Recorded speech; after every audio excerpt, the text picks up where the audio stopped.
So আমরা at first দেখবো AI দিয়ে কিভাবে কম্পিটিটর বের করা যায়, তাই না? তাহলে আমি এআই কে একটা কমান্ড দিব যে my client has a site named insurance solution offering E and O car home etc insurance in whole USA, তাই না? So please list 10 competitors for my company।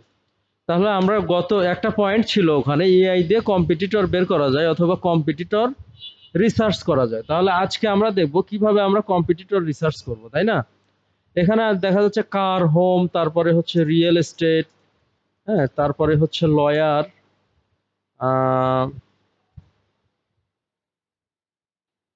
তারপরে লায়াবিলিটি, ইটিসি ইন্স্যুরেন্স। আচ্ছা, তাহলে AI আমাকে কি করে দিবে? Insurance at low budget competitor গুলো আমাকে লিস্ট করায় দিবে। হ্যাঁ,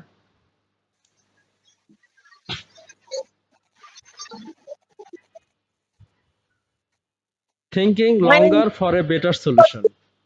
লাগবে না? হ্যাঁ ভাই ইন্স্যুরেন্স তো আরো অনেকগুলো আছে, ওগুলো লাগবে না? হ্যাঁ, দাঁড়াও, প্লাট এই ইয়েটা শো করুক। হ্যাঁ, আচ্ছা, দেখো, এআই কিন্তু আমাকে 10টা কম্পিটিটর দেখায় দিল, তাই না? সো এখন আমি এটার ওয়েবসাইটটা নিব। কি নিব? ওয়েবসাইটটা নিতে পারবো, যে প্রোগ্রেসিভ ইন্স্যুরেন্স ইউএসএ। এইটা হচ্ছে মেইন ওয়েবসাইট। এটা কি? এখন এই ওয়েবসাইট গুলোর যে দেখা যাচ্ছে যে এই কম্পিটিটর গুলোর যে স্ট্রং এবং উইক পয়েন্ট, এগুলো আমরা যদি ডকে লিস্ট করি তাহলে কম্পিটিটর রিসার্চ হয়ে গেল, তাই না? আবার আমি যদি চ্যাটজিপিটি কে বলি যে please list their strong and weak points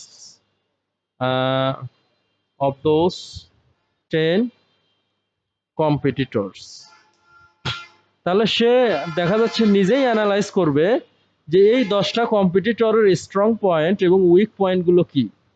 তাহলে মোটামুটি অনেকটা ডিপের দিকে কিন্তু সে অ্যানালাইজ করতেছে, তাই না?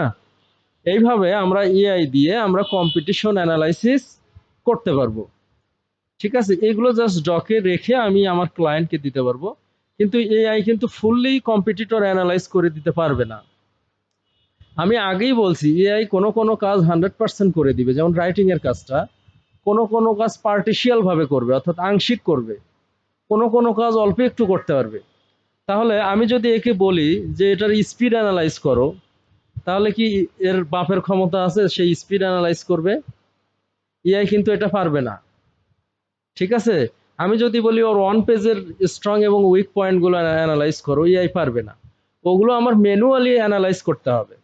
বাট কিছু পয়েন্ট পার্টিশিয়ালি আমাকে এআই বের করে দিবে।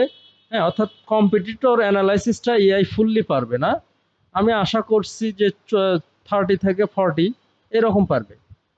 ঠিক আছে, এখন বাদ বাকি পার্টগুলো আমরা এইভাবে দেখা যাচ্ছে যে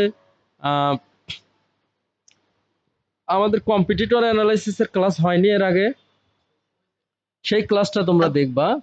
এর আগে হয় হ্যাঁ, এই যে ডায়াগনোসিস করব আমরা, এই যে এইখানে যে পয়েন্টগুলো, যেমন ইমেজের অল্টার ট্যাগ নাই, তারপরে হচ্ছে মেটা ডেসক্রিপশন ঠিক নাই, হ্যাঁ, তারপরে হচ্ছে মোটামুটি কন্টেন্ট মনে হয় কম আছে, কন্টেন্টের লেন্থ ঠিক নাই। এই পয়েন্টগুলো ম্যানুয়ালিও আমাদের অনেক কিছু চেক করতে হবে। বা স্পিড অ্যানালাইসিস, হ্যাঁ, গুগল যে page speed insight, Google page speed insight, এখান থেকে আমরা স্পিড অ্যানালাইসিসটা করতে পারবো। সেটা হলো সিম্পলি আমি সাইটটা পেস্ট করে অ্যানালাইজ করতে পারবো। আচ্ছা, এইখানে আমাদের স্ট্রং আর উইক পয়েন্ট আছে, সেগুলো কিসের? আমাদের স্পিডের জন্য যে অ্যাট্রিবিউট গুলো, সেটাকে বলা হচ্ছে টেকনিক্যাল অ্যাসপেক্ট, টেকনিক্যাল ইস্যু। ওয়েবসাইটের কি জান্নাতি বললো না যে টেকনিক্যাল ইস্যু, হ্যাঁ ওর ওই আগের জিনিসটা মনে আছে, ও ওটাই বলছে কিন্তু ও পড়াশোনা করে নাই। আচ্ছা এখন এই যে দেখো এখানে যে আমাদের উইক পয়েন্ট সেটা হলো আমাদের ল্যাঙ্গুয়েজ অ্যাট্রিবিউটটা নাই HTML এর মধ্যে। তারপরে কি আমাদের হচ্ছে ভিউ পোর্ট এটা সেট করা নাই, মেটা ট্যাগ ভিউ পোর্ট এটা ট্যাগ সেট করা নাই। তারপরে হচ্ছে কি HTML এর ডক টাইপ নাই। হ্যাঁ তারপরে হচ্ছে ব্রাউজারের ইরর, কিছু কনসোল ইরর আছে জাভা স্ক্রিপ্ট। হ্যাঁ তারপরে ডকুমেন্টের মেটা ডিসক্রিপশন নাই, এইচটিটিপি স্ট্যাটাস কোড ইরর, এই ইরর গুলো আমাদের আছে। এগুলোকে বলা হচ্ছে টেকনিক্যাল ইরর। এই ইরর গুলো থাকলে আমাদের ওয়েবসাইট স্লো হবে। কি হবে? স্লো হবে। এগুলো এআই করে দিতে পারবে না।